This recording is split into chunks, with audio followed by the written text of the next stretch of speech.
And so, Kevin, we're going to ask you to talk a bit more about what happens in terms of well-being of minority health care providers.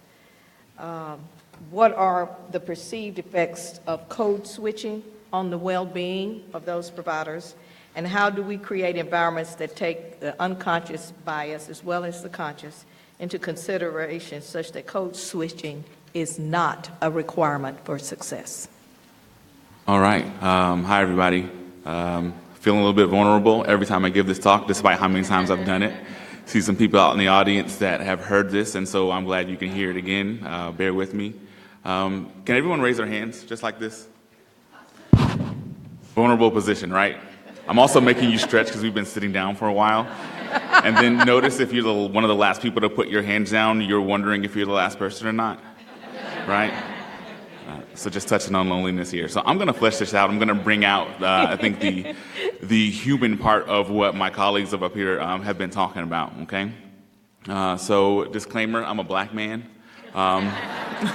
If you hadn't noticed, but wow. I am just one, and so while I am speaking from my perspective, I know that I'm an N of one, and even in saying that, I know that what I say kind of resonates with lots of people who look like me and who are from where I'm from, figuratively. These are my two sons. The big one is Kevin III. The little one is Harrison James. So I'm a father. I'm a husband. I'm a physician. In a former life, I was a pharmacist. I'm also a captain in the Army National Guard, Tennessee. I'm a son, and I guess a couple other things. So there's this convergence of many, many roles that make up my identity. And so in part of that, I find myself code switching. And so this has been something that's been talked about nationally for a couple of years now, but lots of people don't know about it. So these are the definitions up there. What I'm most concerned with is the sociolinguistic part, as well as the really just kind of sociology component, where essentially you are trying to project an image that makes you fit into what you consider the cultural norm at the time.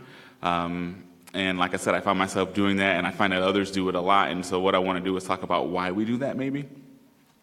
So I code switched because my mom told me to. You know, kind of stereotypically, I'm a black man. I was raised in a single-parent household. I am from inner city Miami, not South Beach. I am quite accustomed to hearing gunshots at night and seeing people on drugs, my family included, and lots of the other kind of stereotypical things you'd see. Essentially picture my growing up like The Wire, but with palm trees, okay? My mom is from South Georgia in the 60s, and so that should paint a picture about the way she was raised and some of the things she experienced, and so she didn't move to Miami until she was in her late teens. So she taught me that I needed to work twice as hard, essentially, to be just as good, not better. And so this is a non-exhaustive list of things that I was supposed to do. So supposed to be superhuman, so I could not be treated as subhuman. All right. She always told me at the end of these conversations, which started when I was probably about 4, not to be a stereotype. Don't be a stereotype. So that way people don't see you initially and then think these things of you. You want to be able to give yourself a shot. So I tried to do that. I'm a first-generation college grad. I got a PharmD, then I got an MD. I went to residency, was at Vandy. I'm doing really good things. Intern year, I was pulled over after a NICU shift. It was about 10 o'clock at night. I was not speeding. I do speed, but I wasn't speeding that night. And the police officer pulled me over, lights and sirens. My heart was pumping really, really fast, much faster than it is right now as I'm giving this talk. Because it's nighttime in Nashville and the police pulled me over and I'm a black man. And so he pulled me over, I rolled the window down and I said, "What's going on, officer?" And he said pretty candidly that they were pulling people over that they thought were selling drugs. Well, that wasn't me, which is good. And so there was a really awkward pause there. We eventually made some conversation because his wife worked in the very NICU that I was just coming from. And he let me go. But that was a reality check. That was a stereotype. So despite me doing all these things, it's really hard, it's really inevitable to move away from some of the implicit and explicit biases that minorities face in the world. So things my mom does not know about me. Eventually she'll probably find out if I keep talking nationally about this stuff. But I mean, I've been assaulted by the police, and I get called racial slurs. Before I even got in the Army, I've been shot at more than most of my counterparts who've been on multiple deployments. Things happen, despite our trying. And so these stereotypic things that happen, and that kind of shape my life, I often hide in order to be viewed as normal, right? Because my mom told me to do that. I code switch because the data tells me to. I can read, and the messages are really loud and clear. So if you look at, a pretty monumental institution, you look at the NIH, and you look at initial R01 grants, folks who look like me are 14 percentage points less likely to get grants than folks that don't look like me. Mind you, this is for grant proposals that aren't strong, right? The ones that are considered strong, you get your money, and that's fine. But when folks who are reviewing these need to drill down a little bit, we find that despite not knowing what these people look like, that they're still offering grants to people who are white more often than black, or white who are more often than Asian or Hispanic. And so you ask yourself the question, why is that? Why does that happen? It's because the research community is small. You might not know what someone looks like, but you can read their name. And oftentimes names tell you a lot about what someone looks like. And so I don't think that our folks in research are trying not to let people get ahead and trying not to fund research, but there's some implicit bias at play, right? Same thing here. So Rumey was talking about her name, right? And so when we look at the business literature, we find that folks who have kind of ethnic sounding names are 30 to 50% less likely to get callbacks than their white counterparts. And when they change their names, or they put abbreviations in their names, or just use letters instead of full names that give clues to what they look like, they get these calls. We can talk about what happens to children in the emergency department, right? So children that present with appendicitis often don't get pain medicine, all comers. But when you look at black children, they are less likely to get pain medicine, and if they do get pain medicine, they're less likely to get opiates. Who doesn't need an opiate when you have appendicitis, right? And so I don't think that my colleagues are waking up in the morning saying that they want to hurt children, but there's some implicit bias at play.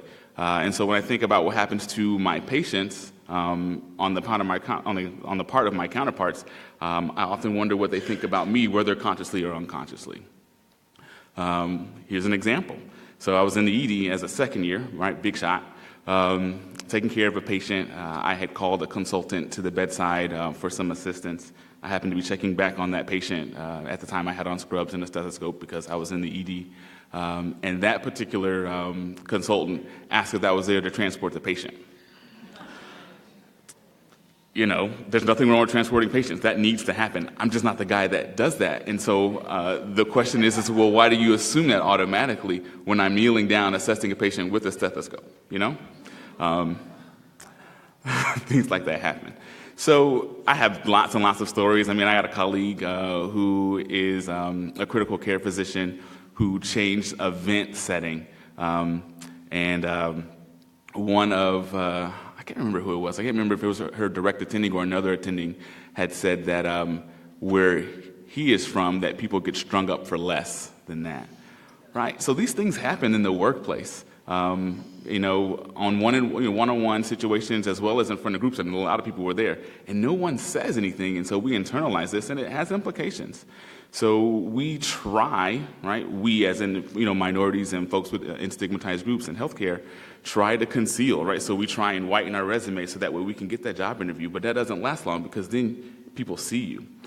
We try to project images, and so my mother always taught me to write well and speak well, and so I always find the need to make sure that that I am just using the appropriate vernacular every time I speak to someone. And to you, I'm eloquent, but it's just actually just speaking English. We try not to talk about the fact that I was assaulted by police, or that I was involved in gun violence, or that my friends sell drugs. I try not to tell you that, so that way you don't think less of me.